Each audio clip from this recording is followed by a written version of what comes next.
Hey, what's going on guys? Mark back in the workshop on Mark's Aquatics. On today's little video, I thought we'd go right back in time to when I was a little kid and I first started breeding zebra Danio's. Now they're a beautiful little fish to breed. If you haven't bred fish before and you want to get from your, say, your goldfish, and you want to just step into the tropical and the little subtropical sort of world of keeping fish, this is an absolute amazing little fish, okay, to cut your teeth on, because they are super easy to breed. They really are easy to breed. They're from parts of India, Bangladesh. They can withstand a wide variety of temperatures and range of temperatures. Don't need a heater, quite happy in house temperature. With a few little plants in there, you can make a super little tank up. And I'm just going to take you through how to breed them. Now, when I was a nipper, I first bred these things. I couldn't believe it, how easy it was. When I got it, I put up how I will get into it, and I'll show you it stage by stage on how we do it, okay? But it always amazed me when I put the lights on in the morning and they've started spawning, and I was just, my eyes were like saucers. I could not believe how it was just working. And from reading all the books and different things, how these fish came together, they pair for life, which is an amazing thought for a couple of little fish which are only about 2 inches long, 6 centimeters, something like that. It's lovely to think they pair up for life when you've got them in your tank. Now, what I did is I've been to the shop recently and I've just bought a pair. That's all you need, just a nice little pair. The males are slightly thinner than the females, and the females tend to be obviously a bit more rounded in the belly because they hold the eggs, and a little bit more torpedo shaped. And the males can sometimes, if you look quite close, they'll have more of a gold coloration along the back than the females do, okay? They're a little bit more gold, but let's say they pair for life. It's fantastic. We're going to go through it stage by stage. I've got 2 in the bench tank now, which I'll show you, and it's really good fun. And if you don't want to keep them, you can always take them back to your shop for some credit, maybe on a tub of fish food, but it'll get you into the breeding side of things. I'm going to start doing a different sequence of videos now on how to breed different species of fish. And we're going to start off with the easy ones, and we're going to go through then onto the different types, and the more, the harder ones to breed, different substrate breeders, different types of breeders, and it should be an interesting journey. So if you're new to the channel, subscribe to it, hit that notification bell, and you can follow along on this little zebra Danio build and all the other ones on this little zebra Danio. If you're new to the channel, then you can hop on, you can watch then all this footage of the fry growing up, hatching out, and all that stuff as well. It's going to be interesting.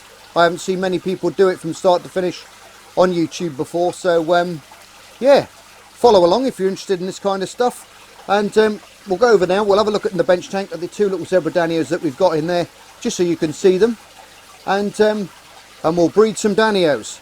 Okay, let's do it. Oh, and I will say one more thing, thank you for all my get well wishes for my back. It's a lot better, thanks. Got a lot more feeling back in my leg now, and I'm creeping around. I've got to keep busy. That's the plan. So let's breed some Danios, guys. I'm going to start off our little breeding project, and I'm going to teach you guys how to breed your own zebra Danios. Okay, they're a nice, easy little egg scattering species to learn and to cut your teeth on in the world of breeding egg scattering fish. As you can see in the bag there, I've got a long fin male and female, nice condition. Just come back from my local fish shop with them.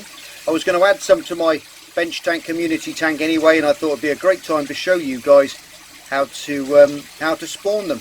Now, if you look what they're in a little 10-gallon tank there. I've got some heavy pea gravel in there. Now you're going to need that because they're egg scatterers, and they're going to scatter them in amongst the Java moss ball that you can see there, and in amongst all the gravel on the bottom, and those little eggs will fall in amongst that lot so they don't predate on them and eat them up as quick as they're laying them, because a lot of egg scatterers are renowned for that, of turning around and eating their eggs as fast as they lay them. So as soon as they shake them, that's why you need like spawning mops or the Java moss, something so they can lay their eggs and they can go in amongst them and hide away from the parents, and then they can gestate away there until they hatch and become free swimming. So it's a really simple little setup. 10-gallon tank. I've bred these in buckets before. They're that easy to breed. Now if you've got them in your community tank already and you don't want to buy any, pick out your best male and your best female. Okay, you can put them in smaller tanks. If you're like me, you might have a couple of smaller tanks in your armory that you can just bung a little heater in. Get that up to around 22 degrees to 26 degrees for these guys. They're not really too fussed on temperature or parameters, to be honest. They'll withstand a wide variety of pH swings and hardnesses, softness. This water here is running at around 7, pH of around 7, which is fine for them. So we're going to leave them in there now until it gets dark. It's quite it's not that late. It's quite well. It's getting on in time here, but I've got these at the last part of the day, so I can add them to the tank. I don't want them to do like a pre-spawn thing before, because I want to film it for you guys, and they're better off. They'll spawn better for you first thing in the morning when that light first comes in. Okay, and they've been out in the day in the shop anyway. So yes guys, sexing these little guys. The male tends to have more of a gold all over appearance on him, and he's normally a little bit thinner than the female. You can see the female stands out there like a sore thumb with a big round belly on her full of eggs, and quite easy to take, you know, to distinguish them apart. So they're normally a little bit more silver in colour. Male's more overall gold sheen going through them, and obviously thinner. She's going to be bigger. That goes for most egg scatterers through your tetras and things as well. You'll find the little females have got little rounded bellies full of eggs, and the males will be a lot thinner. Okay, so that's the way you sex these guys if you've got them in your tank at home and you fancy having a go at breeding them. Now some people like to use marbles on a base. I've used marbles in the past, but it's a little bit of an expense just to breed your fish, just to buy a couple of 100 marbles, just to put a double layer of marbles on the base, so the eggs fall in between the marbles and they can't get to them. So if you have got a lot of them kicking around, you can use those as well. They work fantastic, but I like to use the pea gravel because it's easily readily available, and it's and you can grab it any time of the day. You can buy some from a builder's merchant, wash it through well, and make sure it's thoroughly clean before you add it to the aquarium, because you don't want to be poisoning your little fish. So always make sure everything's well washed. Tap water with water conditioner in it, water ager, is fine to use.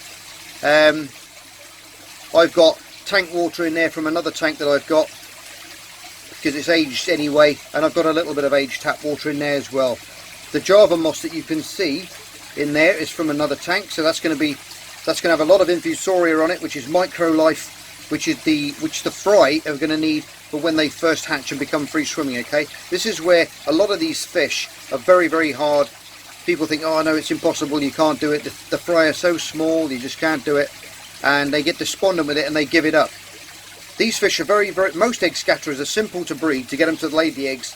The hard bit is rearing the young. That's the hard bit, is getting that infusoria culture, that micro life which thrives on Java moss and other plants. It's all over your aquarium anyway, but I'll show you how to make a culture up in this video at some point. But you've got to get that started straight away now, because when these eggs hatch in a week and they become free swimming, you're going to need to be using a little pipette and just squirting some of that into the tank to feed them. Okay, right guys, what we've got to do is we've got to make ourselves a nice little culture of infusoria, which is micro life. Okay, so what we've got to do is boil up some I'm going to use broccoli. You can use potato as well. I'll just show you what I'm up to now. Pop across here to the kitchen hob, and there you see I've got a nice bit of broccoli there spinning around. I always chuck a couple of eggs in because I'm always starving, so I'll make myself a sandwich as well. Right, once that's done, which it is, we can go back now. We can pop that next to it. Now this is a plastic little pot, which is going to be a little bit disfigured if I go pouring that water in there now. Okay, so what I'm going to do is I'm going to take out with my tongs, bear with me, I've forgotten where they are. Right, grab the old tongs, get hold of your broccoli, and then you can pop that in there and let that go cold. Stick the old sandwiches aside for a minute, and now we've got the start of our culture. Now once that goes cool, fill that with aquarium water.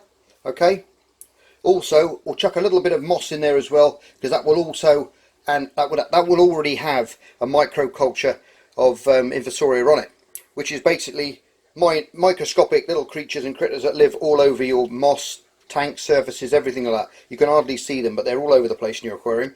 So now we've got to wait now till that cools down. We've got other stuff to be doing, and I'll get back to you when that's full of water. Right guys, there you go. I've filled it with aquarium water. Now don't worry if you haven't got Java moss like I've got there, because if you're using your tank water, the infusoria will already be in the water column anyway, so they'll soon get to work on that broccoli. As it starts to decay, they'll multiply in their billions, and you'll see the water is going to go from clear to quite milky looking, and that is when the infusoria are going to be thick in there, and you're going to wait then until that water slowly starts to clear up. If you've got a strong magnifying glass, you can look in and you will actually see these little things creeping around all over the glass. And then what you do is you basically take your pipette or a turkey baster and you suck some of the water out of there, which will have thousands and thousands of them in, and add them to the tank with a fryer every day, and that'll fatten the little guys up for you. Okay.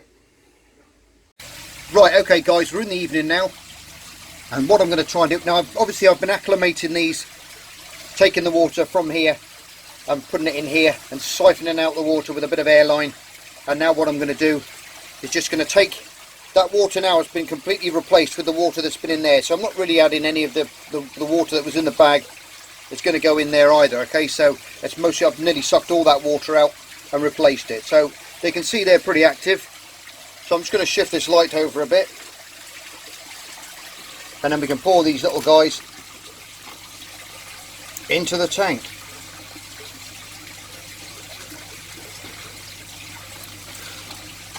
I'm just going to take the rolls out of the bag a minute, because that makes it easier for them to come out.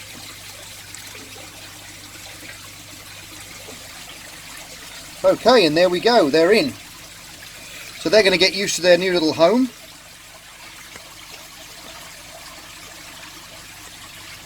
Well, it's not their permanent home, just while they breed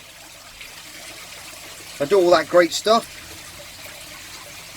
But what I'm going to do now is I'm going to turn the lights off, and we're going to come back in the morning and cover the tank over, make it nice and dark, and we'll pop back and see if they spawn in the morning. Okay guys?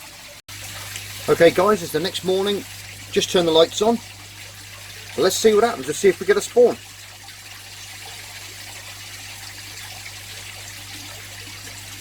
Looking promising so far. And there they go, wriggling in amongst the Java moss there, releasing the eggs and the sperm. You probably won't see the eggs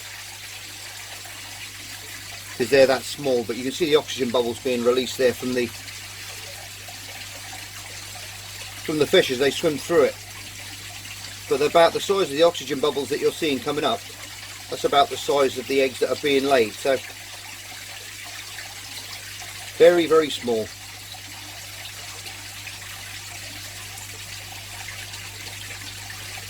You can see them there, they're going around, also picking up a few eggs that are falling through the Java moss, and they'll all go in between that pea gravel now, so they won't be able to get to them and eat them. So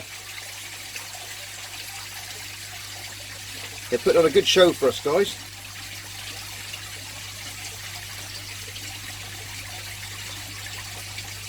Fantastic stuff. It certainly does wake you up in the morning, this kind of stuff. Get yourself a nice coffee, come inside, turn the lights on, and then watch them go. You can see them there going around picking up a few eggs.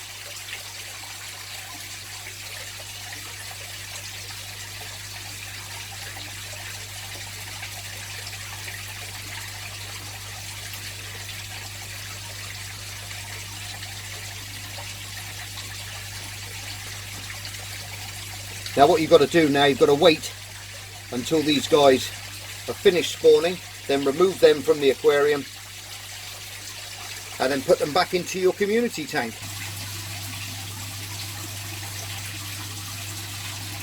Yep, these guys can take up to, well, they can lay up to 400 eggs in one go, which is a lot of fry to be bringing on. Mortality rate's going to be quite high. It normally is. You normally lose quite a few trying to get them through the larval stage, but you'll end up with quite a good little batch of them at the end, and it's well worth doing. It really is good fun trying it. You really should try it out. And they take up to about 4 days to hatch, and then they'll be free swimming just after that, and then we can start them on the infusoria cultures that we've been making.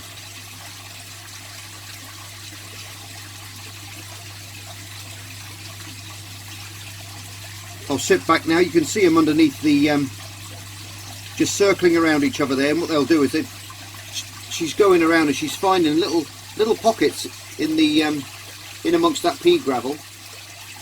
You can see her, they're working around still eating them eggs. The ones that haven't fallen in between, she's picking them off. And then they're going in and they're laying the eggs in, fertilising them. Oh, he's panicking now, he's lost her, look. Where's she gone? She's hiding from you, mate. He's panicking now. She's the other side of the tank, mate. Go and have a look the other side.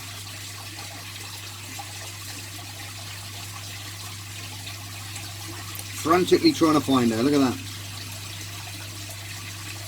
He's found her. I think they're not far finished spawning now. So when they are, I'm going to remove them. And then that's it then. We just leave the tank for a few days. And then wait for these little guys to hatch. So I'll get back to you when they've hatched. Alright guys, see you soon.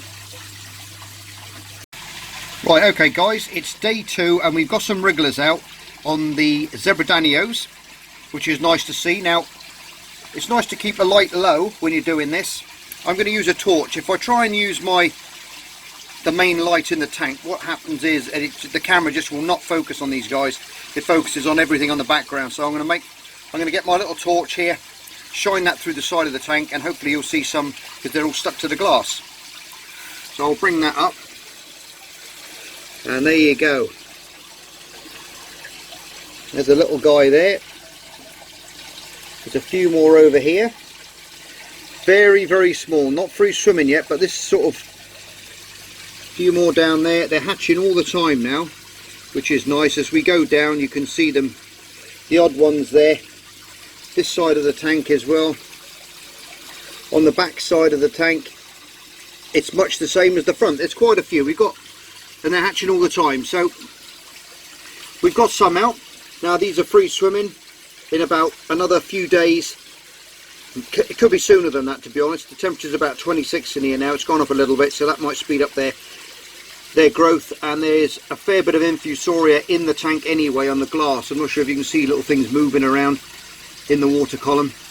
Everything's very still in there, no filter or anything in there at the moment, which is fine because they're not producing any waste. Nothing's producing any waste in there at the moment, so filters are fine. We're going to give it another little water change in a few days, but you can see now they're starting to emerge, which is fantastic. So I'll get back to you when they're free swimming, and then we'll start adding the infusoria culture that we made, and we'll get feeding these little guys up then. Okay, so I'll see you when they're free swimming.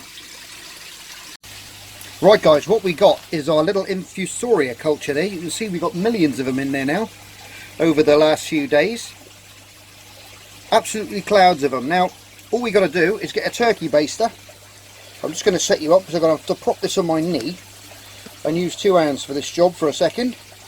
There you go, good old tripod there, gripping hold. So we stick the turkey baster in there, squeeze it first, and then you can see them all going in. Millions of them going up the tube there. Invert that quick. Set my light back up. There you go. Put the little hood. And then we can go back to the tank where we've got heaps of fry which have hatched out, which is brilliant stuff. You can see it in there. There's still, in fact, there's still tons of infusoria in there. I put some in this morning. I thought they might have eaten that, but you can see how many there is up on the top. They're surface dwelling fish. I'll just set you up there a little bit. I'll just turn off the main workshop light and it'll probably show them up a little bit better for you. Now I'm just going to put this infusoria in now. I'm going to drip that in. You'll see it going in.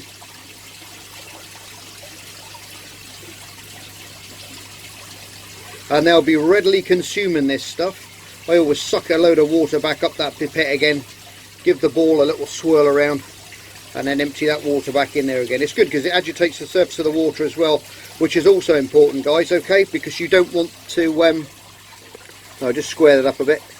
You don't want that surface water to get that film on it, because that will cut your oxygen levels off and it can suffocate the fish because they're going to get no air in there, because obviously it's without a filter at the moment. It's going to be breaking down organic waste and forming like a very, very fine oily little layer on the top. which you've got to break up now and again.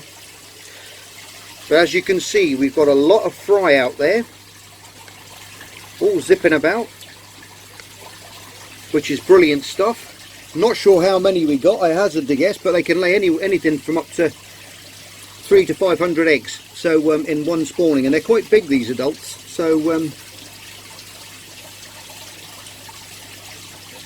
we've got quite a lot. I can still see hundreds of them stuck all over the glass, to be honest, but the camera won't pick those up because it tends to want to focus on what's in the background. So, but you can see, I'll try and get you a little bit of a close-up, just with me moving there. Look, you can see them all up in that top corner there.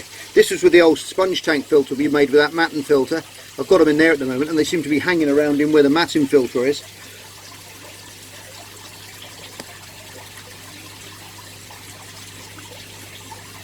But there is no end of them, and it's lovely to see.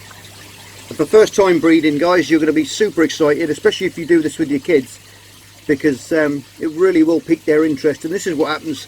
This is what happened with me. It's watching my mum years ago when she had a fish tank, and she had all her different guppies and things in there, and mollies, swordtails.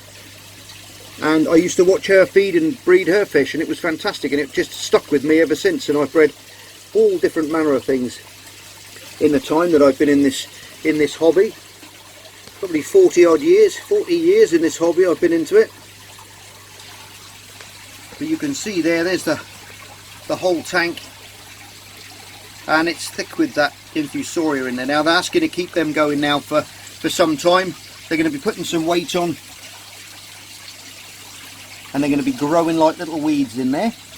So okay, so when we come back, it's going to be another couple of days, and then we'll see how they've been getting on. Okay. Anyway, guys, I hope you liked that little breeding Danio's video. That's just like part one, I suppose. We've taken you through from the egg laying all the way through now to the fry, and now we're going to be bringing up the fry right up to full size. So if you're new to the channel, hit the old subscribe button so you can follow along on these videos and future videos as well, okay? And as always, you're all stars. Love you loads. Take care of yourselves, and I'll see you on the next edition of Marks Aquatics. Take care, and bye for now. Just me and my guitar.